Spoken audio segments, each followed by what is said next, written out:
So, okay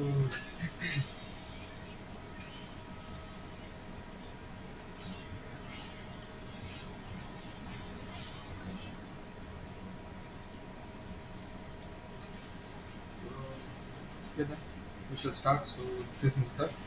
Uh, I guess I had session 2. So, I guess both of you have attended in those sessions. So, this is session 3. And the other session will be taken by another guy from ITW. It is on Monday. I guess it is from 6 to 8. So, yeah. So, let's start session 2. So, I will just give a brief introduction what I have discussed in session 2. And please, if you don't hear my voice or is there any signal option, please raise hand or just text in the box so that I can know that is there any fault from my side. So you people can hear my voice, right?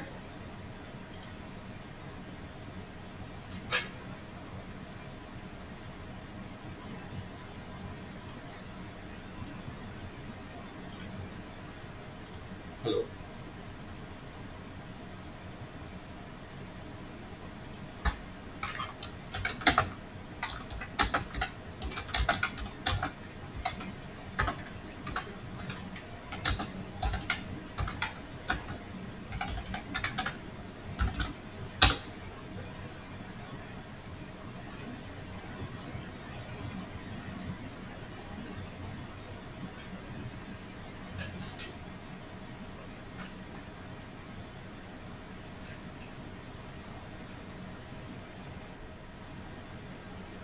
Yeah, thank you.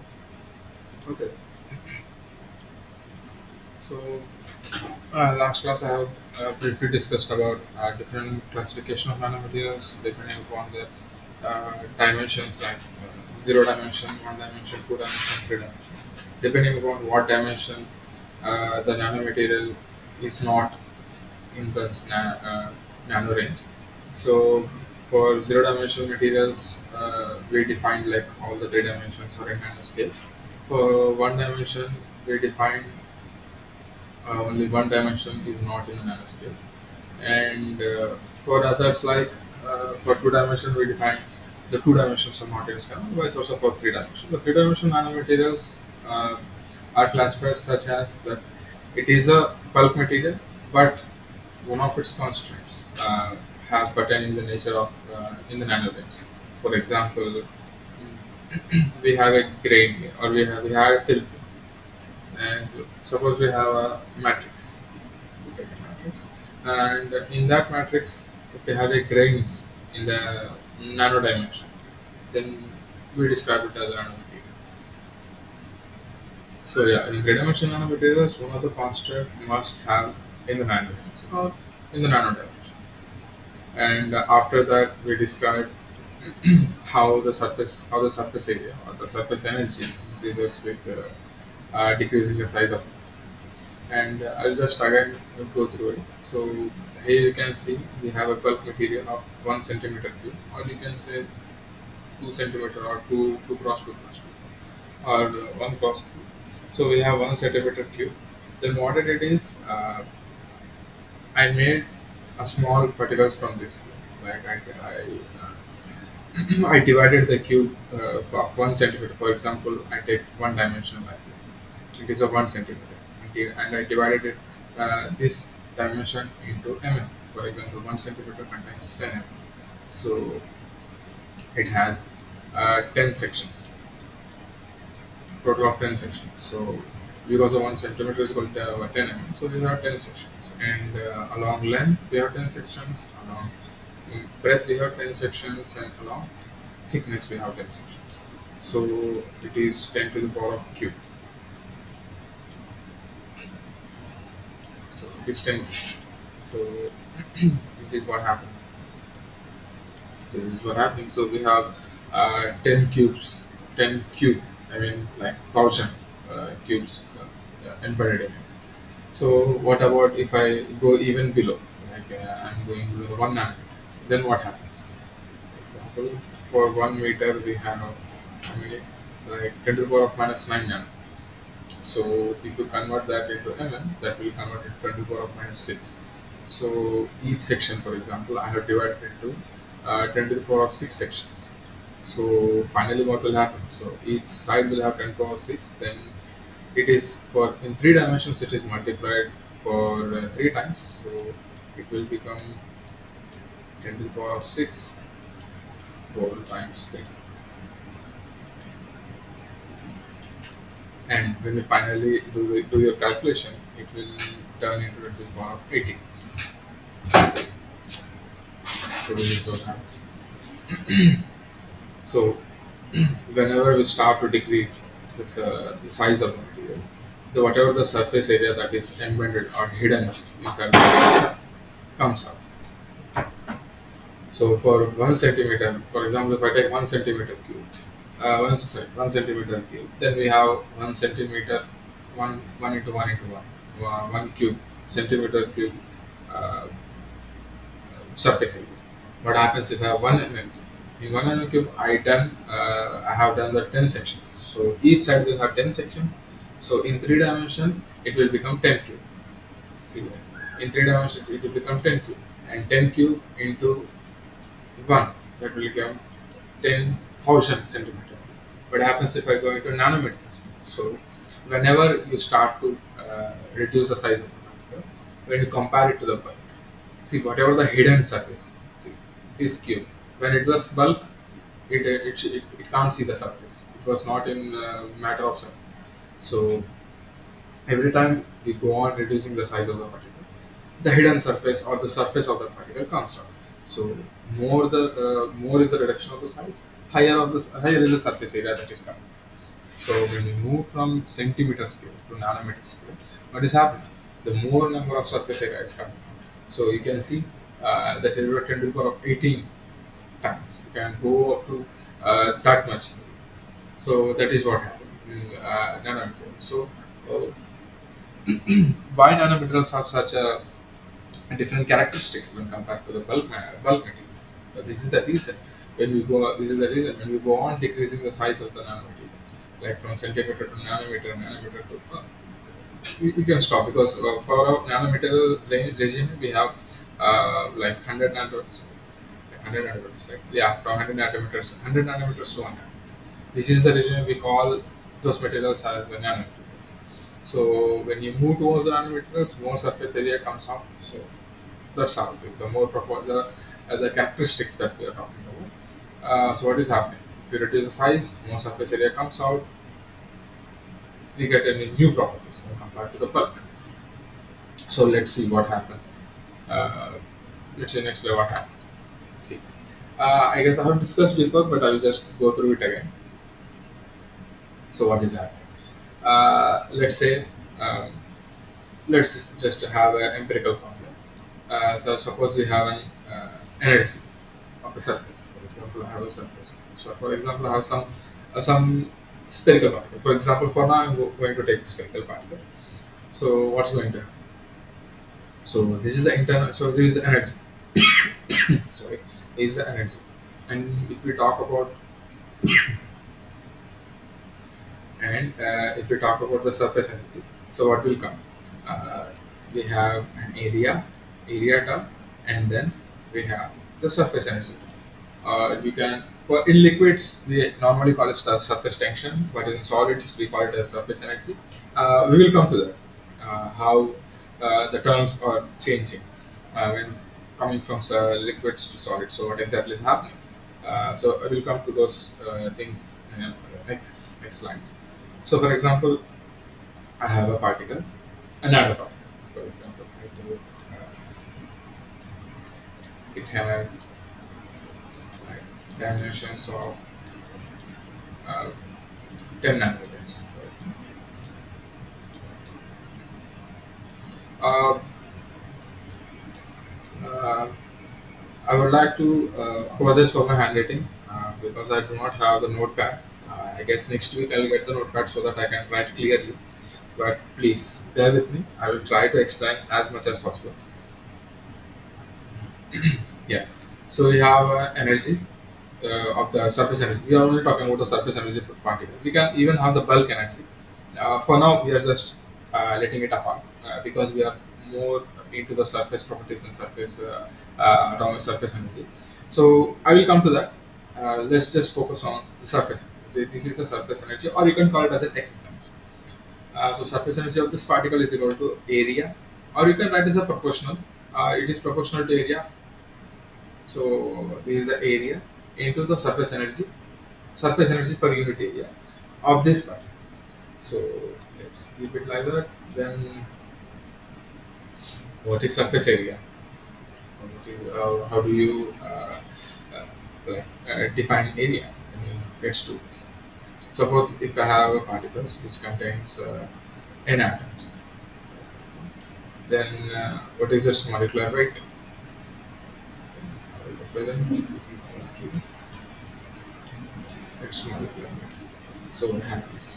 N into another term which comes is molar atomic volume, or the volume atomic volume multiplied by density of the particle. Or we can sorry, we can write the volume, and then it is multiplied by density. Then what happens? And this n, or we can, if you want to write, if you want to know the volume, then it will be equal to molecular weight divided by density into number of particles. And volume can be represented as, or we can write like this. Yeah. So let's keep out this term. You can write n here, because if we take volume of the particle divided by n, will number of particles will gives us to atomic volume. So if you write this, then this will become, n will come here, this will go out. Is the volume is equal to molecular weight into number of particles by density. So if you take volume, then volume by surface area, for example.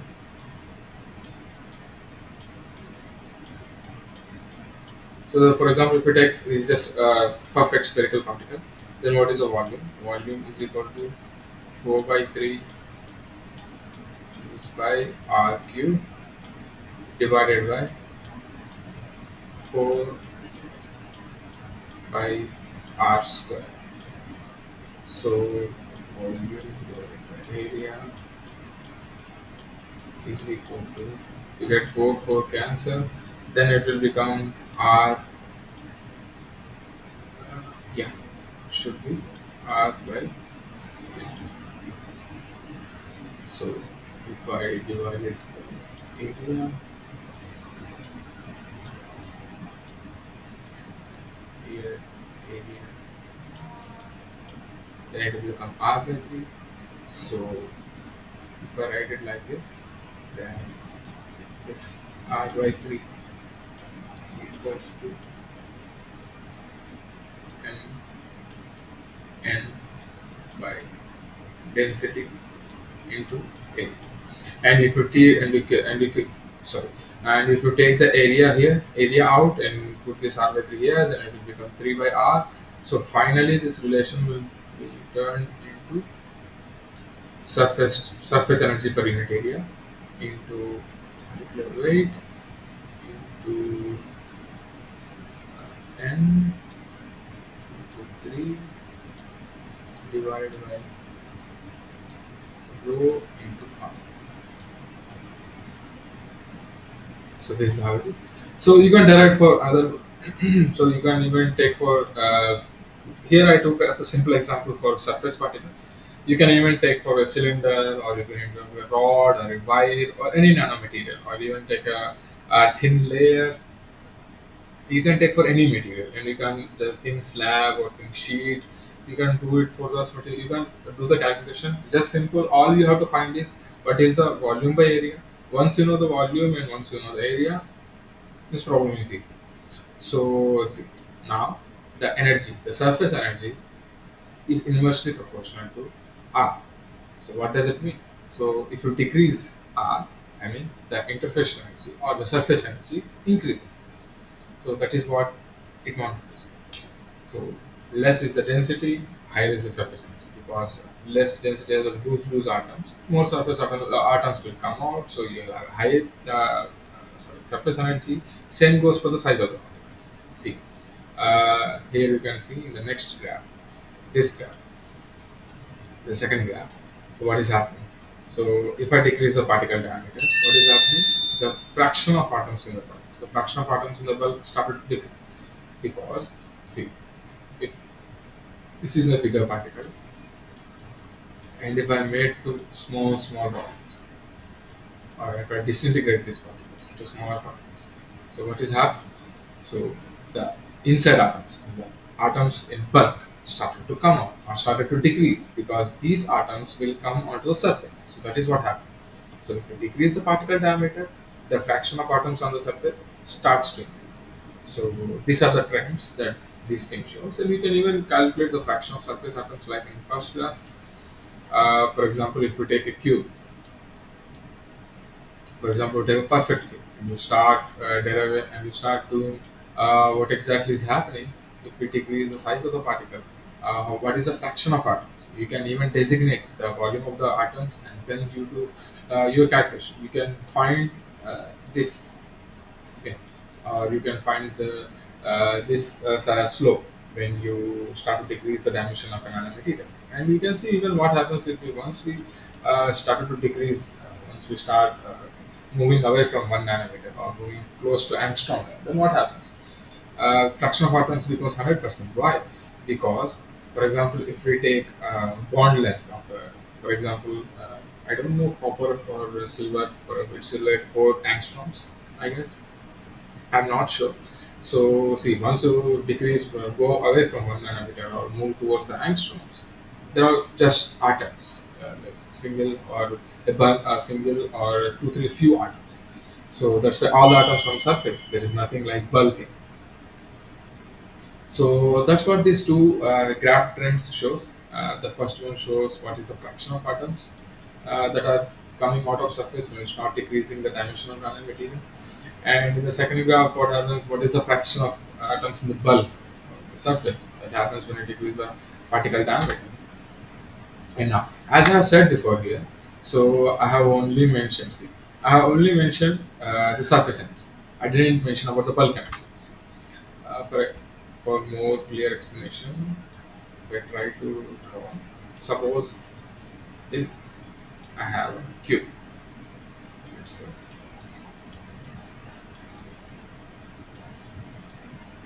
let's say cube, a cube. Well, let's assume it's just a cube. Okay. So if I have a cube, then what happens? What are the energies then? When we see at the macroscopic, when I hope you guys have even heard or studied, some of you have studied who are doing material science, who are doing mechanical. People should have studied thermodynamics, right? So when in thermodynamics, most of the times we conventionally use the macroscopic properties. So we define Gibbs free energy uh, in terms of macroscopic, like for a bulk material. So if I define like that, then the Gibbs free energy will be equal to the bulk energy. Sorry, is the bulk energy plus the area into the surface energy. The surface energy per unit area. Into area we use the surface energy. So you have the total Gibbs free energy, which is GT. We can just write G, just like I mentioned here. So GT or G is equal to G naught. It is the bulk free energy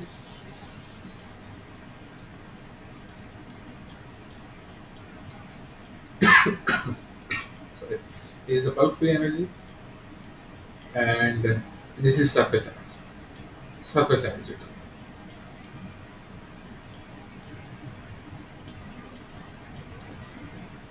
So this is the bulk free energy and this is the surface energy. Sorry. So now what happens? So why I am mentioning these things here? So let's see this way. What is happening? And we have a liquid film. For example, we had a liquid film. and this is a film. Like you can even take the soap film, the soap film, where you have seen when you immerse your soap or wash clothes, you get foam. So you can take that foam as a film. So, for example, if I had a liquid film and I have four straws, and these are four non-movable straws, and these are movable straw. This one is a movable straw. So, what is happening? I am stretching this film, like I'm exerting force on this side. So, what happens? This film stretches.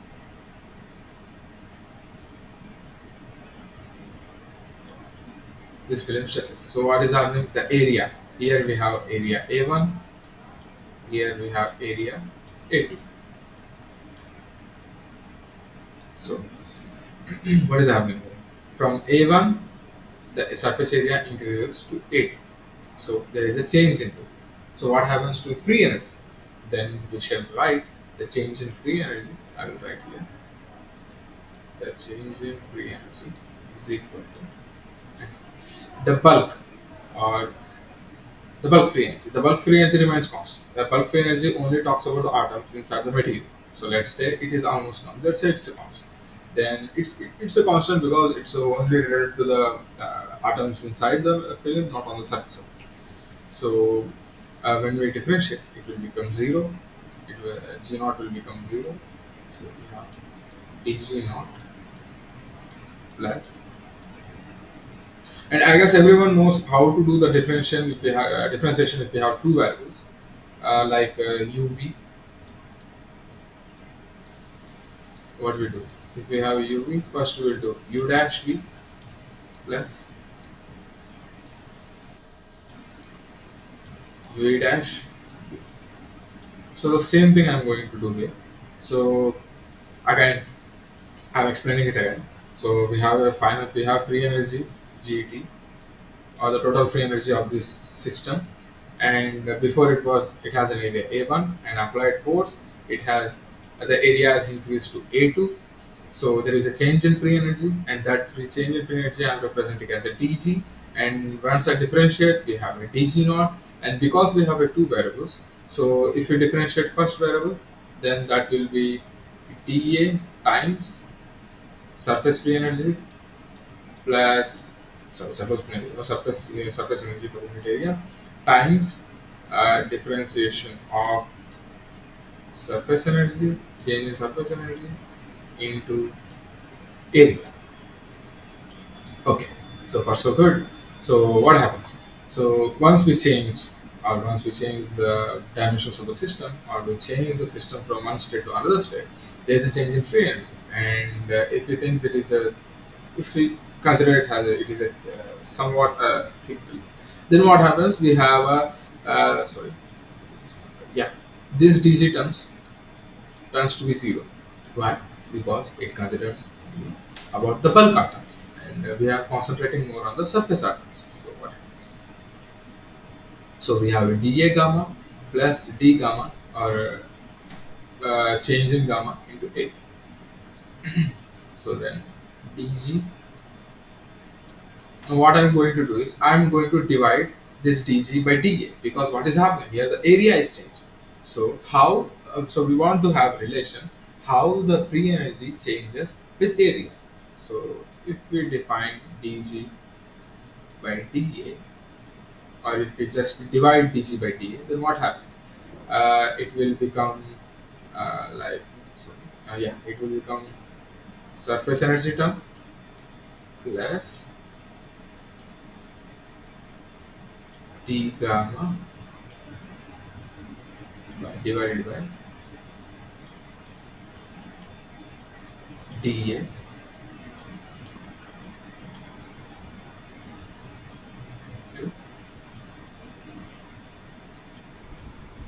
So what happens once we pull the surface atom? These because of that surface tension, the atoms will come. So this is how the liquid film will just make sure the surface energy make sure the surface energy doesn't change, and it just pulls the surface atom, it pulls the atoms in the just below the surface, so that it can accommodate that surface tension, and so that it can relax that surface energy, so that to decrease its free energy or total energy of the system. So what happening? So if liquid follows this process, so what is happening? The surface energy remains constant. What is surface energy? Surface energy is nothing but the energy of that the energy of that entity or the energy of that particle per unit area. So the surface energy is remaining constant. It's not neither increasing nor decreasing. Why? Why? Because the liquids can easily accommodate the changes in the surface. But anyways, one way is just I have mentioned here. It just relax the surface tension and make sure the surface energy doesn't change much. Then what happens? This Let's write is equation number one. So what happens from equation number one? If the what is our assumption? The change of surface energy with respect to area is zero. Sorry, is zero. Why? Because liquid can easily sustain or easily relax the surface tension when compared. When let's come to the solids later. Let's just focus on liquids. Liquids, what do if you try to break the surface, the atoms will again come across and make the surface continuous. So that is what happens. The liquid can easily attain and easily relax the surface or decrease the surface tension. So the surface energy remains constant. So the surface energy per unit area or the change in surface energy with area, here the area is changed from A1 to A2. But did surface energy change? No. The surface energy remains constant because liquids can easily sustain the surface tension or easily relax the surface tension. That's why T gamma by T is equal to 0. Then what happens? dg is equal to gamma, or this dg, oh sorry, dg by dA, right? This dg by dA is equal to gamma, or we can even write it clearly as, if we divide it by area, this can be easily written as surface tension is equal to surface energy.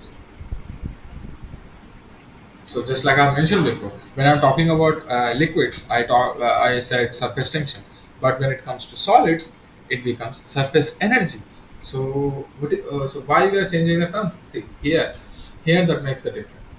See, because there is accommodation in surface tension, there is no change in surface energy with respect to area. The surface tension and surface energy are equal, but in solids, the d gamma by dA is not zero. Why? The atoms are not free to move in the solids. In the if you take if you talk about solids, the atoms are fixed at their locations. They are not easily movable at normal temperatures or standard conditions. So they cannot accommodate the surface tension. So the surface energy does depend on the area. So that's why in liquids we call it as a surface tension, but when it comes to solids we call it as a surface area. So I guess now you know why we have different terms when you're talking about surface tension for liquids and surface energy for solids. And this is the equation that governs the what whether we are talking about the solids or liquids, or we are talking about surface tension or surface energy. Okay, so this is the term for dg by dA.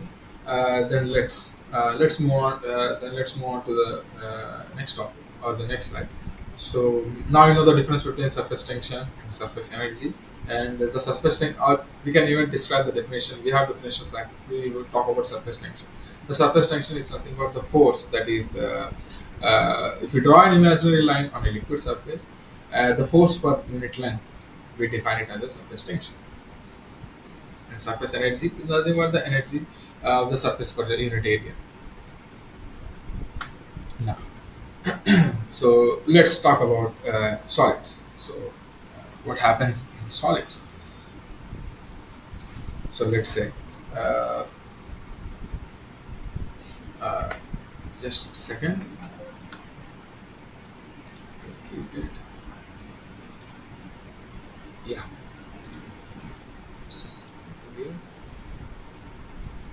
We will come back to that. Let's just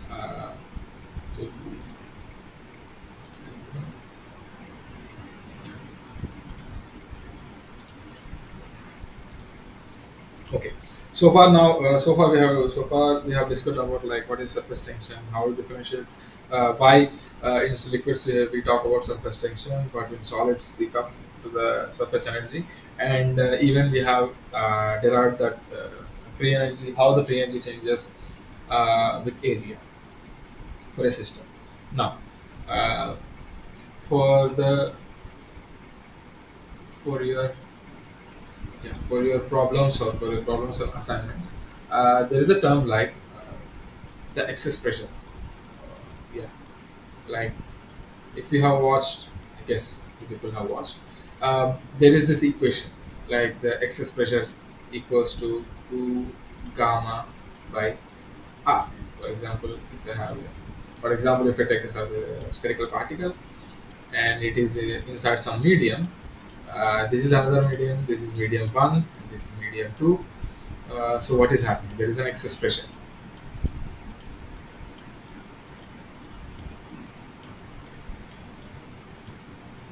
There is an excess pressure around that particle. So that excess pressure is given as 2 times the surface energy, or the surface energy of what? Like for example, if I take this as a solid and this is as a liquid, then surface energy of a solid liquid. See, if we are talking about the surface, it should be like it surfaces are in between two mediums. Take three mediums. For example, for now simplicity, I'm just going to take two mediums. So it can't be like one medium, right? Yeah, you might have, for example, are there any surface? No, for simplicity, like said, we have two mediums, and the two mediums are separated by not imaginary, it is a physical thing. So two mediums are separated by some medium, and that we call it as the surface. And here surface, there might be the matching of bonds between atoms between one and two, or there might be mismatch, or there is a partial matching, or there is a no matching. So, that is coherent, semi-coherent, incoherent interfaces that will come after a few lectures. So let's just focus. If you have two mediums, we have excess surface energy. What do you, why I'm talking like excess surface energy? See, if I assume this is as a particle, this is as a whole part. So what is that? Assume that is very big, like 10 kilometers. Yeah, this is a particle of a size of 10 kilometers. When you are in the range of 1 kilometer, in between when you're only talking like we are only concentrated in the 1 kilometer. So what is happening? So every atom in 1 kilometer range is bonded, right? So like there is no broken bonds. Every atom is a bonding, and let's assume that is a very big. Let's not exaggerate. Let's say it is a silicon single crystal, like of length of like have 15 centimeters. So if you concentrate it on 1 centimeter, it's a single crystal. So what is happening? It is a single grain. It's not a polycrystalline. So it is a single grain. So atoms are like every atom is bonded. So there is only, just like I mentioned before, the the energy, the total energy of the particle or anything will be equal to the bulk free energy plus the surface energy. So we have two terms. One is the bulk free energy and we have a surface free energy. So bulk free energy depends on the atoms in the bulk, and the surface free energy depends only on the surface properties, the surface things of surface atoms, how we are distributed, how they are bonded. Then there is a how the atoms are bonded to other atoms or not. So there are two types. One is the bulk free energy and the surface free energy. Now, so yeah, for example, if I take this section, only this section. So what is happening?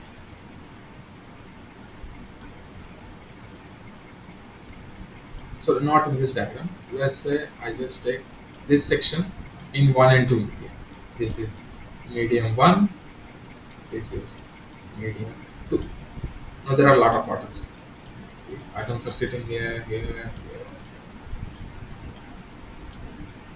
and atoms in the bulk. So yeah. So what is happening? So at the surface, the atomic bonds are see. In the bulk, we have atoms which are like perfectly bonded. Let's suppose this is an atom, this is an atom.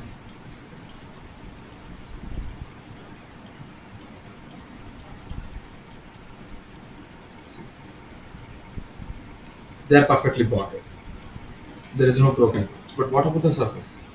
The surface are broken bonds, and sometimes the people call it as a like people call it as a dangling bonds because in graphene, for example, it is a two-dimensional nanomaterial.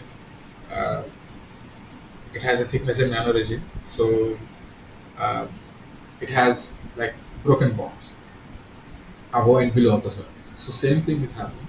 And this is a medium, and this is another medium. Let's say there is no bonding between one and two. Then the inside atoms are perfectly bonded, but the surface atoms are not bonded. So what does that mean? So to create an area or to create a new surface area, we must break the bonds. So in bulk, we had bonds. There is a perfect bond. So for example, if I take a two-dimensional lattice, like this is a two-dimensional lattice, so three-dimensional lattice, and this atom, for example, if I take a simple cube, this atom is perfectly bonded to this one, another one, and into the screen, top of the screen, everything is bonded. But what happens on the surface? On the surface, the atomic bonds get broken. There is no bonding, so that's why there is an increase in surface area. There is increase in surface energy. So there is increase in surface energy. Why? Because there are free like, atoms without bonds that are not satisfied. So to form a surface area, you must break the bonds. So whatever, for example, UP have surface transformation, nucleation we have. So let's not talk about that; it will be too much. So if you just talk about the surface area, surface energy or surface area, the new surface will have broken bonds. So what do we do to break a bond? So what happens when solid converts to liquid, liquid converts to gas? What we are doing? We are breaking the bonds between the atoms such that they can move freely when from solid to gas. When solid, the atoms are very close together. They form either metallic bond, covalent bond, or different types of. So, but what happens in gases? Gases, the bonds are very far apart. The atoms are very far apart when compared to solids. So, what we are doing, we are trying to break the bonds. The same thing is happening when you create a surface, like here, this. When you want to create any surface, you have to break the bonds, and in breaking bonds, you need energy. So where do you get that energy? You supply that energy. And that energy we call it excess stream, the excess energy that we are going to supply. And that is coming from the energy that we are going to supply to heat, like boiling of water. That will be equal to 2 gamma m 2 gamma by T. 2 gamma by molar volume of the particle. So how do we arrive to this equation? We can just arrive from this. So now, the next question is how do we get this equation? Yeah, let's see that. So just like I said, let's say this section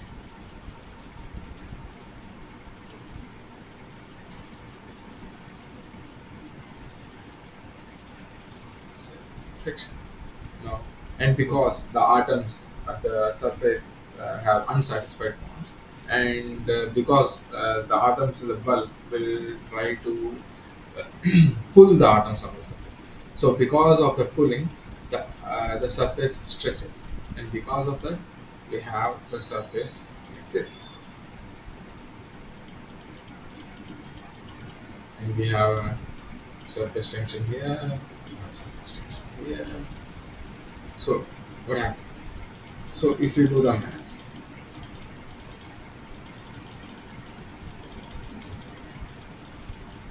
let's say this is theta, also theta, okay, and it is r, I mentioned it is an arc length L. So yeah, so what is happening? If we try to balance these forces,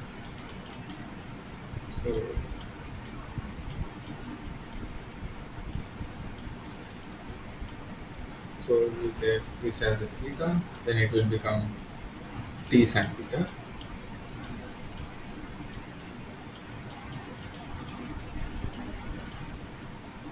So this T sin theta is coming from both these terms. So these we have T cos theta from this side, T cos theta from this side. They both balance out, cancel out each other.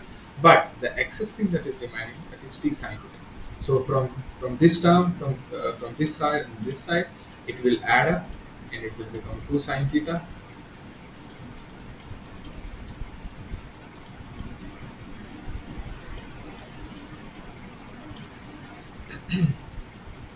To the sin theta. So let's put it like that. Then let's say for example, for when we are talking about small angles, let's say it is for we are talking about small angle approximation, then sin theta will become equals to theta. So approximately equals to theta. So 2t theta. What is theta? Theta is equal to arc length by radius.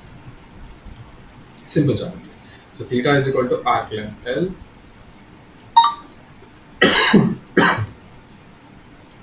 arc length L by radius, and this is equal to the x expression. I should have written here. Sorry. This is equal to the x expression. So 2TL by R is equal to delta P. Then what happens? So we have TL, then sorry, the TL will become the surface energy, or we can write the area here. When we divide it by area, the surface tension into L will become force, and force subject to the energy per unit length. Then we divide it by area, it will become energy. So 2 gamma by R, that is delta P. So this is how we arrive to that equation. Delta P is equal to 2 gamma by R. And from here to here, how do we arrive from this position from 1 to 2? So in thermodynamics, we have written like, for example, delta G is equal to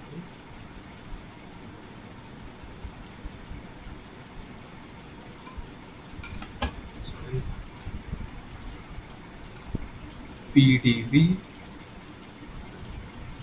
plus VdP. And because we are not changing any volume, delta G is equal to VdP. So what is V? V is uh, yes, I did wrong somewhere. It must be like equation 2 gamma by R into Vm, right? It should be like that. Yeah, it should be like that. So into V, then dP or delta P. So delta P can be written as 2 gamma by R.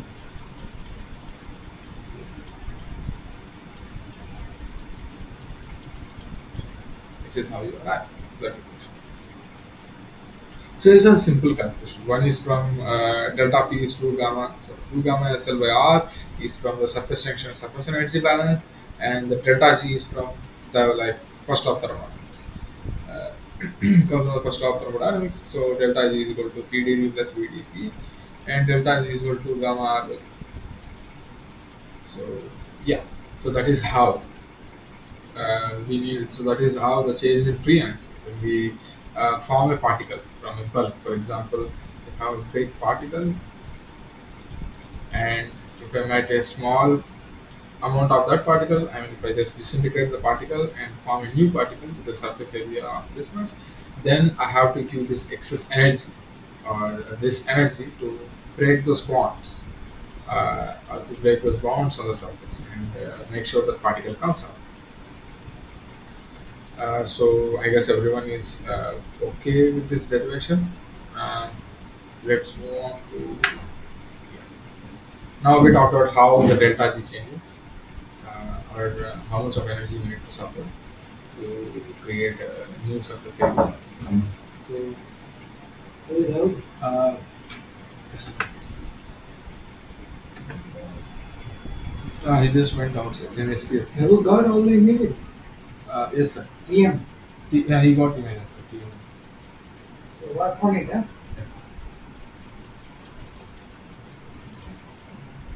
Sorry, there was some disturbance.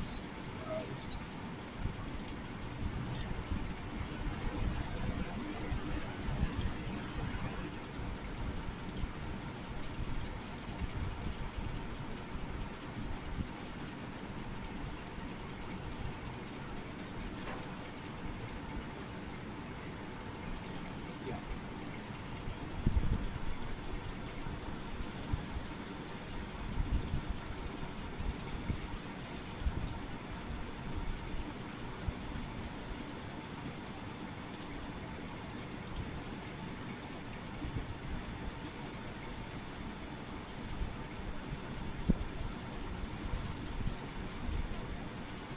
So let's talk about, yeah. Well, so far you know how the surface free energy or the change in free energy forming new particle. Then next move on to the onto the solids. So how the surface free energy depends on the surface properties, like how the surface, for example, if I take a grain, so how the surface energy depends on the grain orientation, like grains, how it is oriented with respect to our grain, and also how what is our atomic planes that are on the surface, that are visible on the surface. It's not like visible. What atomic planes are just facing the surface. So give me a minute.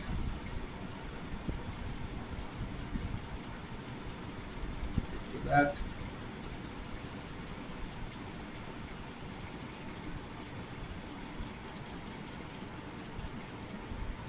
I just wanted to check that formula once.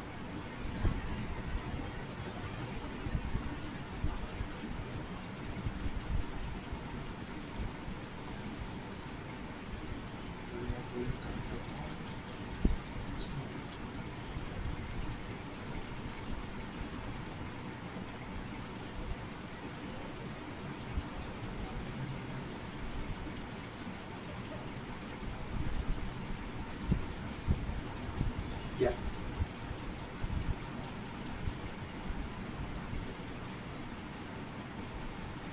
yeah, that is correct. So let's move on to this one. How the surface properties are changing.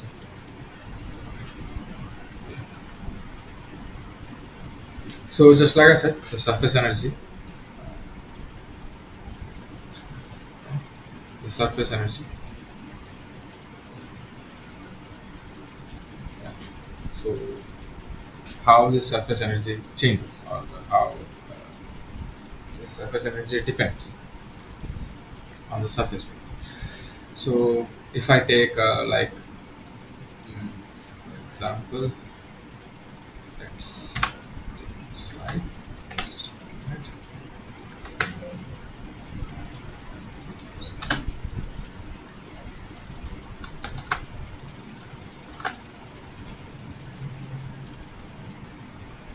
So how what is the surface value, surface energy value for simple cubic? You know simple cubic, right? Everyone knows simple cubic. So if you don't know, please go back and check the crystal structures. Let's assume this is a simple cubic, even though it's not. Let's just assume it's a simple cubic.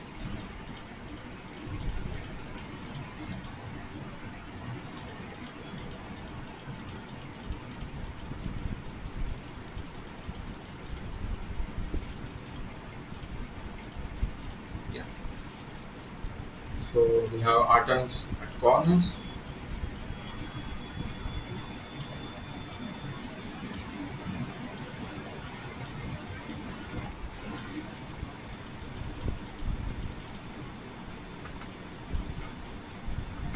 and again also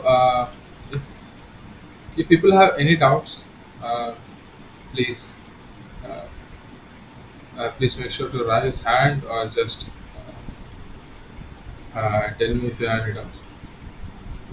Yeah, thank you. See, here it is. So let's say I have a simple cubic structure. Yeah. So suppose I have a simple cubic structure. Uh, yeah, in simple cubic structure, it has eight atoms. Eight atoms are sitting at the corner.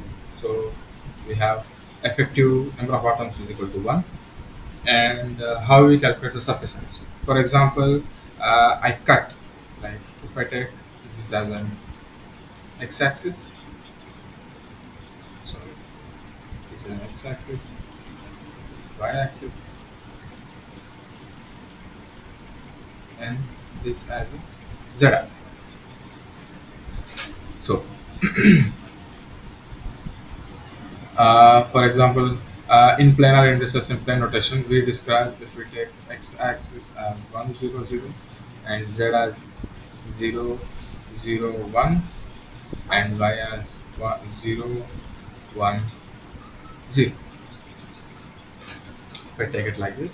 So if I cut the surface along y-axis, for example, I cut here above the surface that it is bounded, that is cut. So in the screen we have 1, 2, 4,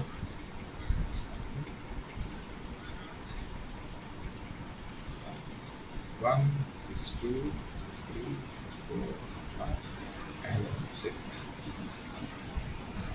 So the coordination number 6, and each atom is surrounded by 6 atoms. So what is happening? I have one, two, three, 4 atoms on the surface, on the downside, and 6 atoms. So there is a breaking of one bond. When I cut the surface along like 0, 1, 0, so I have one bond being broken. So what is happening? So then we can write gamma SL as the surface PNG as, so number of atoms on the surface, like number of atoms, if I just say number of atoms, multiplied with the coordination number. So how many numbers it is bonded, multiplied by the bond energy divided by 2. And why 2? Because we have 2 atoms that are forming a bond, and if I take as one atom, then the bond energy will be the bond energy divided by 2 into the surface.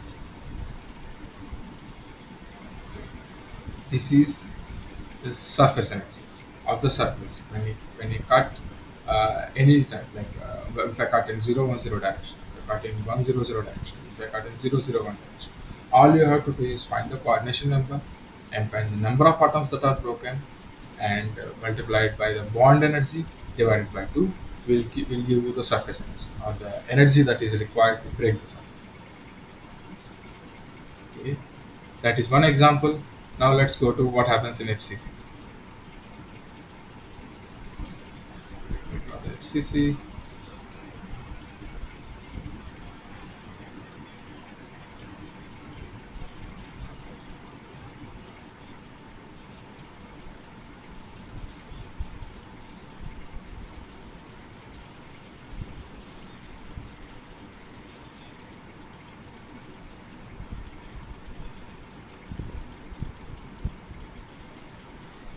Yeah, just like simple cubic, it has atoms at corners.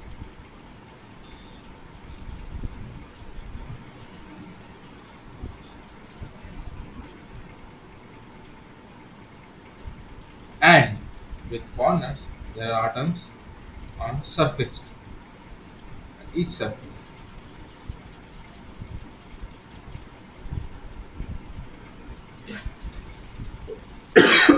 Sorry. So what is the effective number of?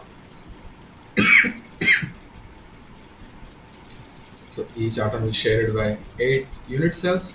So it will be 1 by 8 into 8 plus, and each surface is shared by 2 unit cells. We have total 6 atoms. So 1 by 6.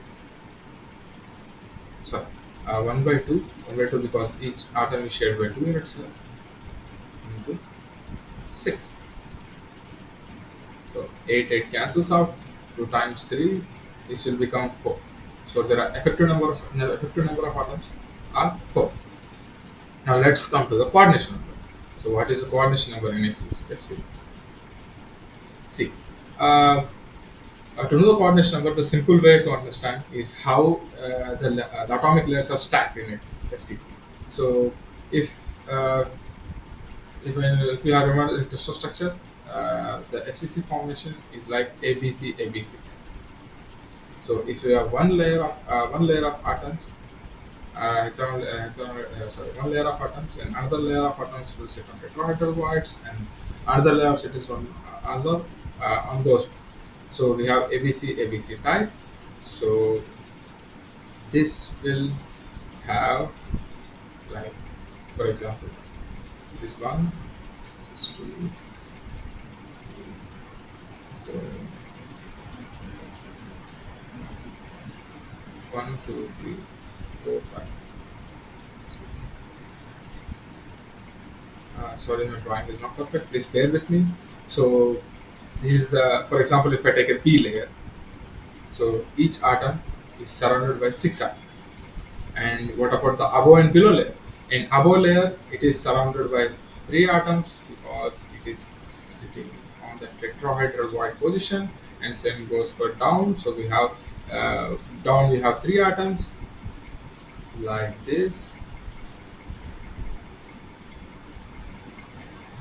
For example, if I take let's say this is A, this is B, this is C. So these ABC ABC type. So ABC ABC type is nothing but where the atoms are sitting one top of another. Like this is an A layer, this is an A layer, this is a B layer, and this is a C layer. So this is A, this is B, this is C. So how the atoms are sitting on one on another. So this is A layer, B layer, C layer. So let's say if I take the central atom, let's say this is atom one. If I take the central atom, inside in A layer, the central atom is surrounded by 6 atoms. In B layer, we have 3 atoms, and the C layer, which is down, we have uh, like 3 atoms. So each atom is surrounded by 6, 6, 12. So the coordination number of FCC is 12. Then let's find the excess, or sorry, the excess energy, or delta E, delta E.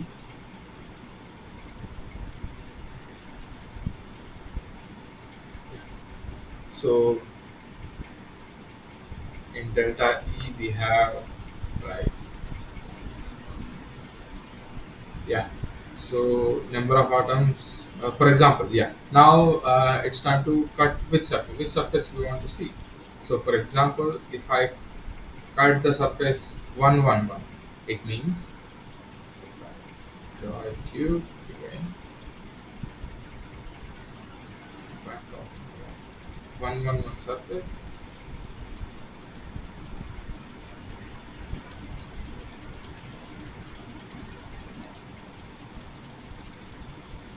Yeah. So this is 111 surface. So 111 surface will look like this.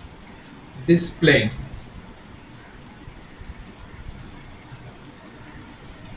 is called 111. So if I cut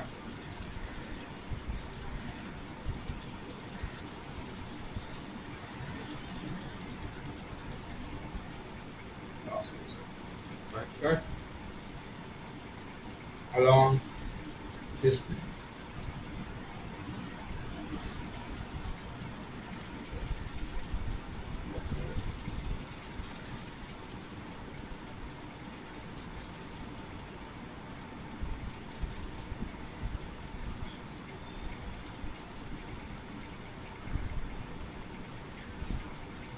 sorry. Yeah. So if I cut along this is one, this is one. So what is happening? Sorry. So if I cut along this plane, then the number of atoms multiplied by, we have the coordination number 12.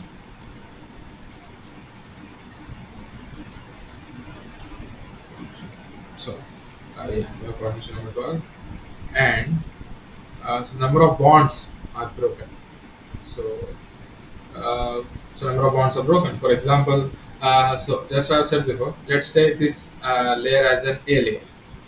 So if I take if so let me draw it again. So this is your 111 plane. Okay. Just I mentioned here. This is 111.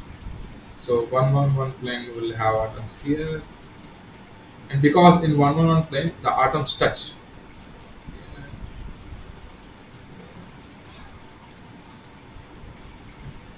and this is 110 direction. So in 110 direction, the atoms planes are close packed and the atoms are touching each other. So this is your 111 plane. So the number of atoms or number of bonds that are broken. So if I take this as an A layer, so the number of atoms, the number of bonds that are broken. So let's say below it has a C layer and above we have a B layer. So let's say this atom, the number of we have one, two, three. This is six, nine. So the remaining bonds are these three. So the rest of three. So the number of bonds broken are three. And what is the bond energy? The bond energy is gamma r divided by two. So why two? Because in bond we have involvement of two atoms. So if we consider, because we are considering as a single bond broken, so if we consider one atom, then it will become gamma divided by two. The bond energy divided by two. So so this is how you derive the energy required to break the bonds, the excess energy that is maintained at the surface. So depending upon the planes and depending upon the crystal structure, this excess energy changes. And for example, if I cut through 100, and that will make more number of bonds that will be broken. If I cut along 110, that will again have its effect. So the surface free energy is the anisotropic.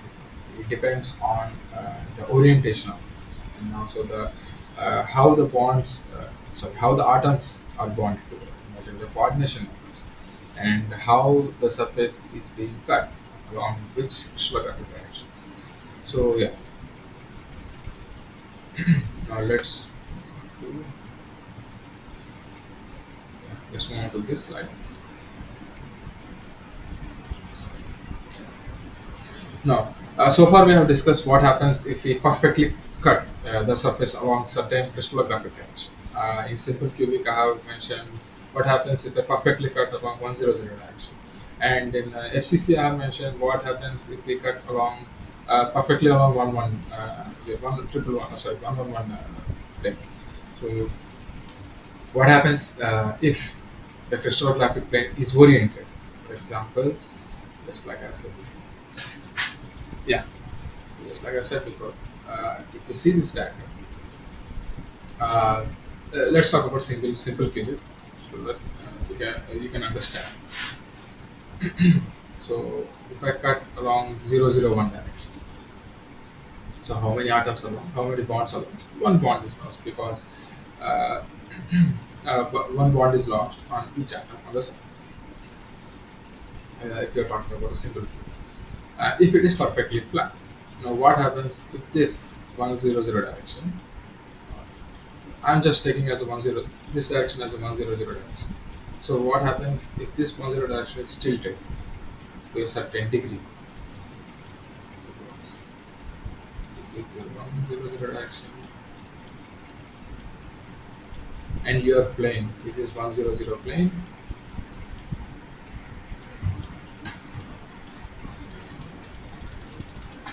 It is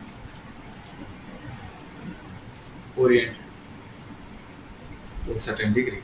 For example, it is oriented to a certain degree theta. So what happens next? So what should we do?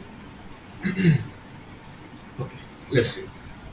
Uh, for example, I have defined this axis as x and this axis as y. Uh, it's 1 0 0 direction and 0. But this plane is 1 0 0. It is just oriented with respect to some axis. So what happens next? How do you find the energy of the surface? So for perfectly flat, we have just defined it depends on like number of bonds being broken, the bond energy, and number of atoms on the surface. It depends on this. So what happens if uh, the plane is not perfectly flat? It is oriented with respect to some axis. Like, we have defined x and y axis, and it is rotated theta value with respect to x. So what happens? See, now we had a step thing. Yeah. So I have defined x, y, and there is a z direction which is into the sky, and that is 0, 0, 1.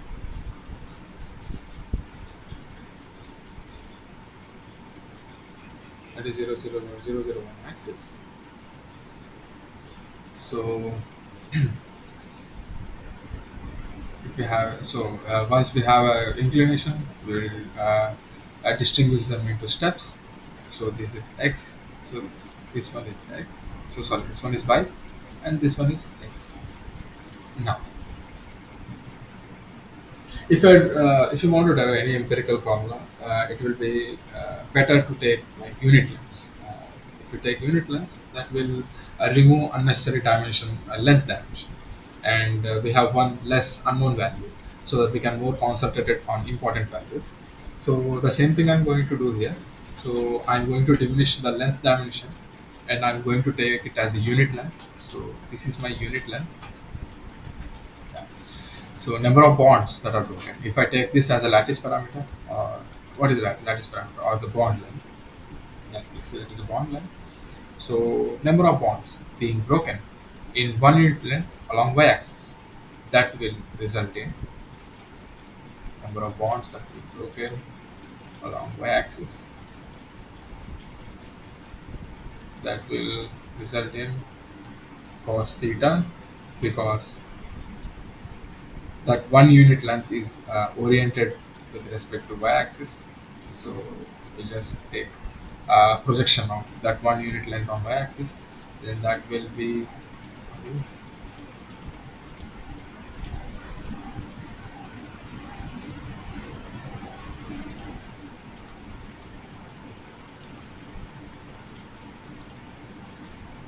yeah. Let me differentiate into two terms like y and x term.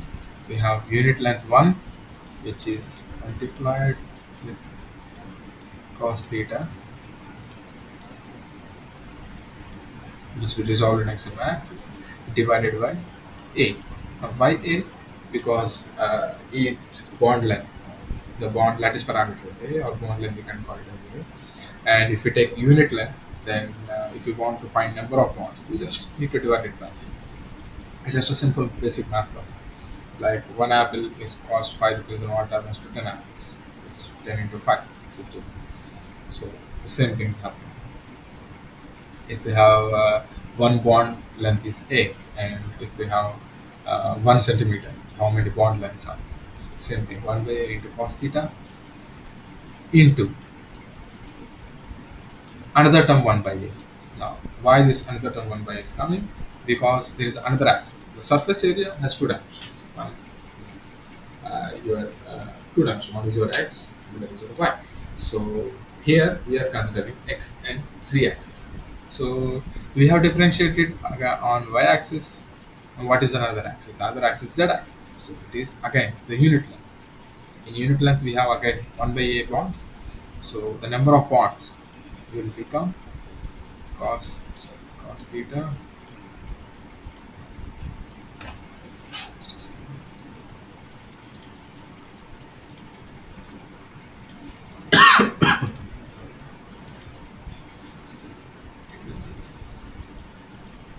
cos theta divided by a square. Now, this is for y. Now, what about number of bonds being broken along x or xz axis?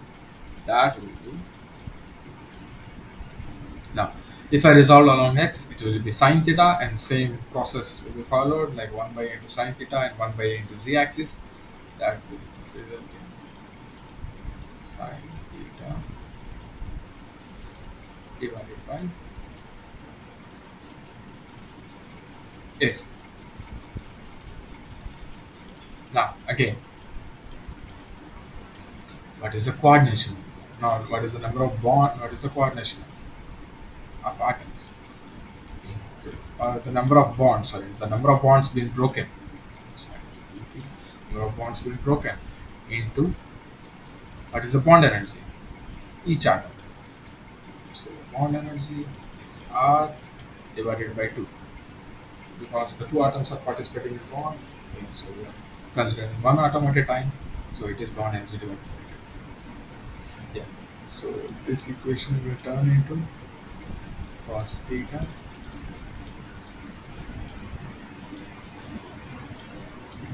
plus sin theta. Now, the sin theta is very much like sensitive to theta values. When we are moving from like first quadrant to second quadrant to third quadrant. So sin theta is very much sensitive to theta values. So we mention here a sin theta like modulus of theta, so that we don't consider the negative values because in cos of minus theta will be cos theta, but it's not same case in sin theta. So we consider the modulus of theta values. So yeah, same thing comes here. Modulus of theta. If we just consider simple cubic, there is only one atom. There is only one bond that is being broken. We consider 100. So ZBB will become eventually becomes one. So finally we have Z. Sorry, bond energy divided by 2 a square. So far so good. So yeah, this is the excess energy that is required to break excess energy that must be supplied to form a surface of 100 plane that is tilted with respect to the y-axis here. But, this is y-axis, this is x-axis, this is theta, and this guy is 100 plane. Yeah. So this is the excess energy that must be supplied. Now, if I talk like what is the theta value range? If my theta value ranges between like 0 to 90, right? So 0,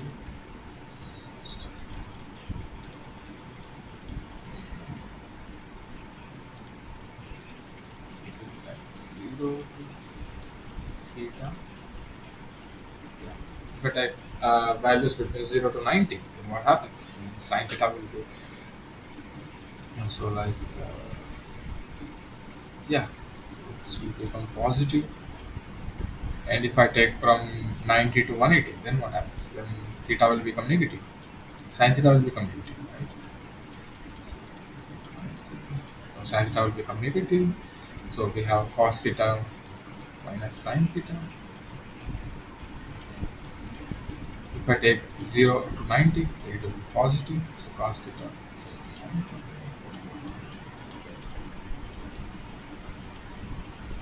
into. Okay. So not what we are going to do is let's divide it by 1 by root 2 on both sides, not on both sides. We have here this, and another root 2 will come here. So again, this root 2 will get cancelled. The equation will again jump back to previous one. So we are just doing some mathematical jugglery. A square. Sorry, just write it clearly.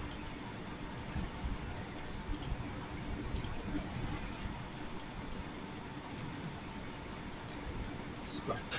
Okay. So depending upon theta values, it will change. So 1 by root 2 will be cos 45, 1 by root 2 will be sin 45 and cos 45, which is cos A cos B plus sin B formula, and that is cos of A minus B theta minus pi by 90 is 45, right? So it must be like pi by 4. Yeah, so pi is 180, 180 by 2, 90, 90 by 2, 40. Yeah, perfect. So cos theta minus pi by 4 into sigma, sorry, epsilon, that is bond energy multiplied by 2. This is your surface energy.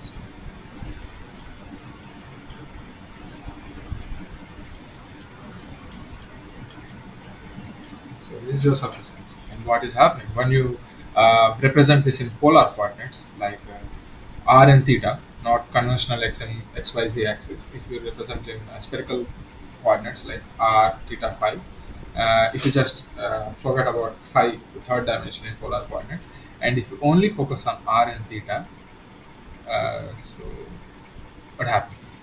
So it will look like this. Sorry, why interruptions?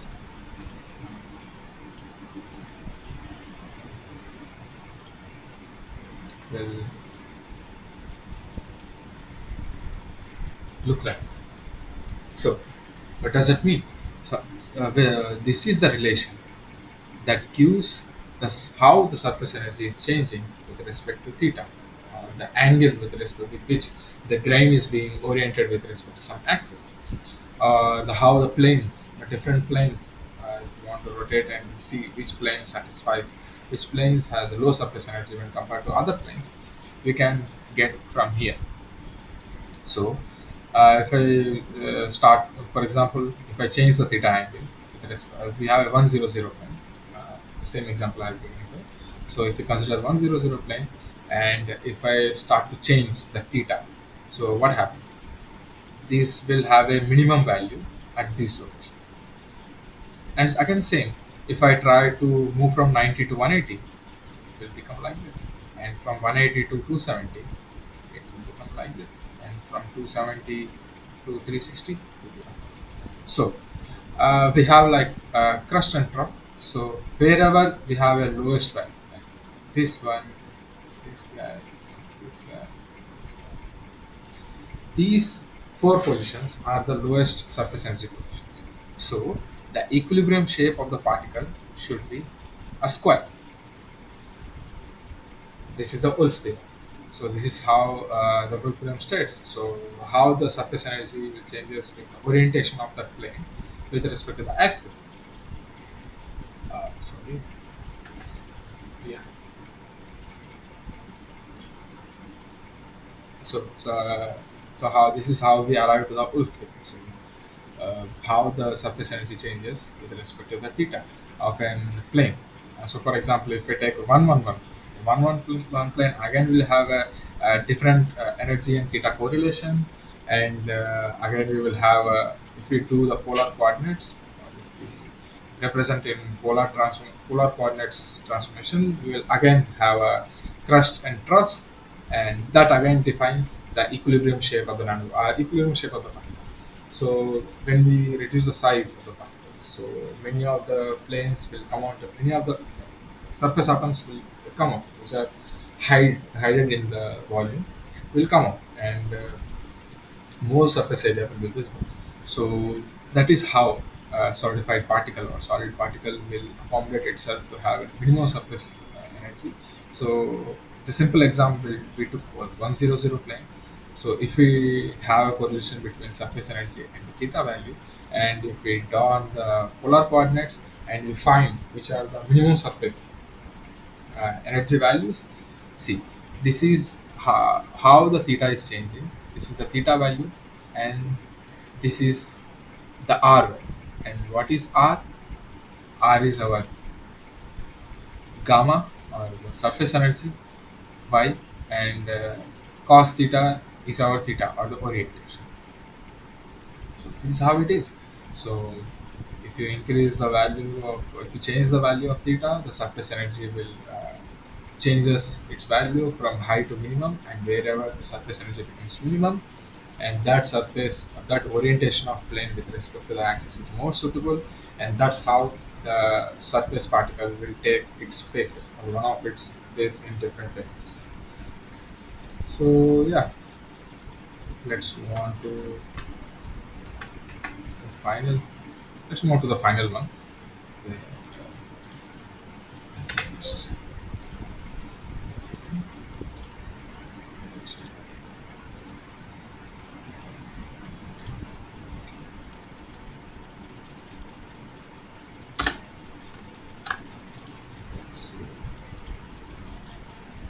So,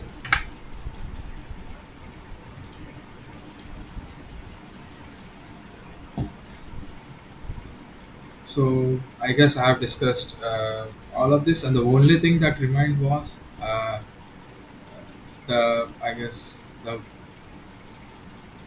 yeah, the frequency. So the vacancy is more or less. So just like Sir has derived those formula very nicely. I guess you people must have understood it. And those more fraction of vacancies will depend upon, like, there is a relation, some constant constant divided by r. I guess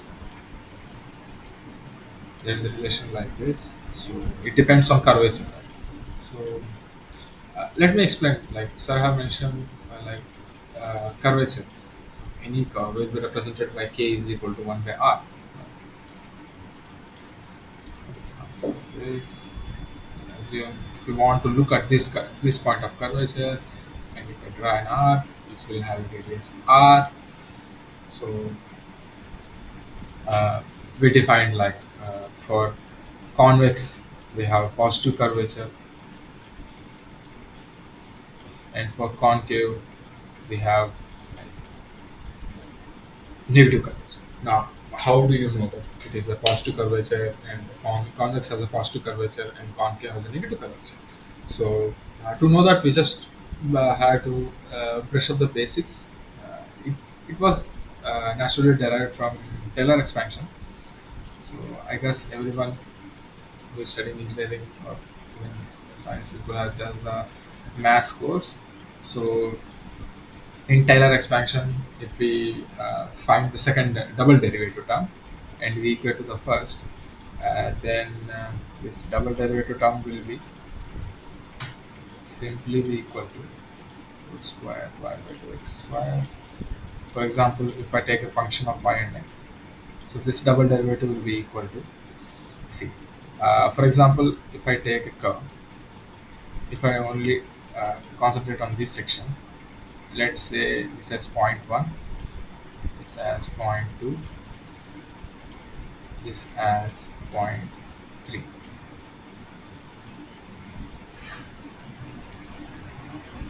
Yeah, these are different points. Point 1, point 2, and point. So, how do you know that it is a positive or negative? So, let's say this has point 1 has a value of x1, and point 2 has value of x2, point 3 has value of x3. So, this can be, if you do some, again, we just solve the Taylor expansion and assume some approximations.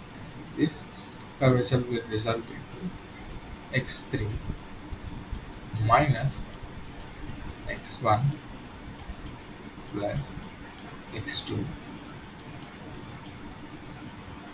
divided by, and there are some other constants here, c3. Let's say you have c3. So if we are talking about convex,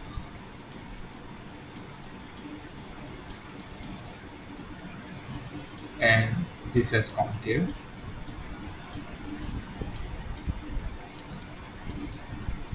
yeah, this is a convex, and this is a convex curvature, this is a concave curvature. So what about the curvature, right? Whether it is positive or negative, how do you find? So this is the convex one. So if I take point here, here, point, 3 points, I mean close to that point. So which value is higher? So if I take this in graph, y, this is x, sorry, let's say this is x value. So, yeah. So this x3 value is higher when compared to x1 and x2. So what will happen? So x3 is greater, so this value will be positive, be greater than 0. That's why we say the curvature value for convex surfaces or the convex curves is positive. What about the concave curvature? For concave curvature, let's draw again. If I take axis, this is y, this is x. If I take values like 1, 2, 3, see the Taylor expansion we can do at any values. Even we can perform at this point or this point. But for simplicity here, to find the curvature values at that point, I'm just taking at the minimum point. So this is our x3. Right here, the condition changes. The x3 is lower when compared to x1 and x2. So x3 is less than x1 plus x2 by 2. So what happens to double derivative? The double derivative d square y by dx square is less than 0. That's why we say the concave curvature has a negative curvature and convex curvature has a positive curvature. So you just apply the Taylor series to that whatever the function, or you just take the function as it is, and you just make linearize, or you just take slope form, and or you can just arrive to this Taylor expansion equation, which tells you how the curvature changes. So for convex we have positive curvature, for concave we have negative curvature. And similarly, this depends upon the mole fraction of vacancies. When two particles are like this, and because this is a concave in nature, we have more number of vacancies. So the substitution atom diffusion happens because of the vacancies. The atoms will come here, and because of vacancy, the concentration gradient, vacancies will move here. So we have vacancies moving here, and we have atoms coming here. So this is how the sintering in nanoparticles happen, even at normal nominal temperatures. So because of this diffusion thing, the coalescence or sintering of particles happen in nanoparticles. So it all resemble or it all boils down to the curvature value. So I guess if people are not comfortable to how to find the curvature values, even to know which surface will have positive and negative curvature, and how these curvature values will affect the vacancy concentration. So yeah, that's it. Thank you for keeping up with me. Yeah, if you people have any doubts, you can ask now, or you can use chat box.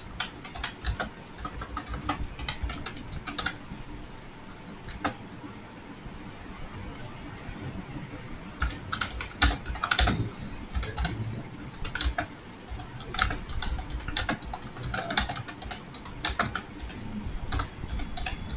Doubts.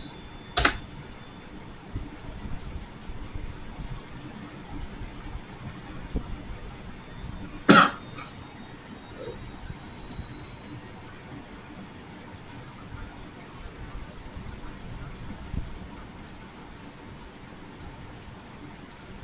okay, then if you have no doubts, please do the assignment well, and please prepare yourself and please listen to the lectures. Yeah, if you have no doubts, you can leave the session. Thank you.